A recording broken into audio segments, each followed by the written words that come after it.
Immigrants will dominate Canada's population. Canadians are against the king. A new vaccine for babies is approved in the country. We're sharing the most important news of the previous week, and you like this video and subscribe to the channel. Let's begin. Hi from Canada. The government continues to modernize the immigration system. A new application for applying for refugee status appeared. Through the app, asylum claimants will be able to communicate directly with the Department of Immigration staff as well as track their application status.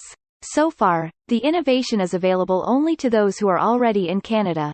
Soon, e-applications will also be available for most immigration programs. From September 23 to October 28, Canada will be moving to online applications for provincial immigration programs, family sponsorship programs, self-employed persons program, startup visa, home childcare provider and home support worker programs, Atlantic immigration program, agri-food pilot, and rural and northern pilot. The province of Quebec declares its interest in immigrants. A major political party in the region has set a target of 60,000 to 80,000 newcomers per year. The party also proposed an immigration model that would include the establishment of reception centers throughout the province, educating immigrants about the culture of Quebec and monetary compensation for flights. An interesting statistic. Statistics Canada predicts that by 2041, immigrants and their descendants born in Canada could make up more than half of the country's population. Other parameters show that 23 to 29% of the total population will be natives of Asia and Africa. Now citizens of India and China dominate among Canadian immigrants. The Government of Canada is again working to improve the quality of life of the population. The Prime Minister announced new support measures due to inflation. These will include the assistance of $650 Canadian dollars per year for pediatric dentist coverage, $500 Canadian dollars of one-time rental support, and up to $600 Canadian dollars tax credit. Each type of assistance is intended for residents with an income below a certain amount. Canadians are also not indifferent. A Canadian centenarian knitted 100 baby hats for her 100th birthday, which will be donated to needy children. The pensioner has been knitting clothes and hats for charity for 30 years. Many of her products are sent to developing countries, but the new batch will remain in Canada. The needlewoman is already planning to knit 101 hats for her next birthday. If you don't count on assistance, but want to make good money in Canada yourself, we published an article on our website about 10 occupations with the highest salaries in 2022. Most of these professionals can earn more than 100,000 Canadian dollars a year. Be sure to check the article at the link below the video. By the way, for those considering a job in Canada, there is a new opportunity to find employment. In November, the annual Virtual Mobility Forum will take place, which allows you to find a Canadian employer. Participation is free, but you need to know French.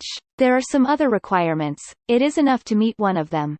This is an in-demand occupation, a profile in the express entry system, an already obtained work holiday visa to Canada, or eligibility under one of the immigration programs. Read more about the forum and how to apply at the link below. Other important news. Canada approved a vaccine for children aged 6 months to 4 years. According to Health Canada, clinical trials have shown that the benefits of the drug outweigh the possible risks. Deliveries across the country should begin soon, but there is no talk of mandatory vaccinations for kids. Canadians are against the monarchy in the country. As a former British colony, Canada is a member of the Commonwealth of Nations and is governed by the British monarch.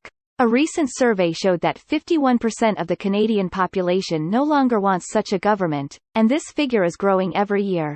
Only 26% of Canadians support the monarchy, the rest found it difficult to answer. Residents believe that the monarchy is outdated, has nothing to do with the Government of Canada, and that the country shouldn't be ruled by a king or queen of another state. The dislike of the monarchy is especially strong in Quebec, where 71% of the population spoke out against it, and 87% said they had no attachment to the royal family. Indigenous peoples are also hostile. Some of them believe that the deceased queen and her predecessors are responsible for the genocide of Indigenous peoples in Canada and around the world. Let's move on to the immigration draws. Over the week, there were both federal and provincial draws. In total, about 4,500 people were invited. On September 13, a draw took place in the province of British Columbia. The region sent out 300 invitations to skilled workers, semi-skilled workers, international graduates of Canadian universities, as well as workers in in-demand occupations. These are childhood educators, healthcare specialists, and veterinarians. On September 14, Canada held an express entry draw under all federal programs. 3,250 candidates received invitations, and the passing score continues to decrease every time. On September 15, a draw was held in Saskatchewan. The province selected 326 candidates with in-demand jobs such as welders, electricians, carpenters, mechanics, and locksmiths. Some of them were registered in the express entry system. On the same day, Prince Edward Island had a draw. The region sent out 147 invitations. Most of them were intended for skilled workers and international graduates of universities in the province, and some were sent to entrepreneurs. And in Manitoba, 2 draws took place, on September 14 and 15. On the first day, the province selected 9 citizens of Ukraine who had some connections to Manitoba. On the second day, 436 candidates were invited under the streams for skilled workers in Manitoba, skilled workers overseas, and international graduates.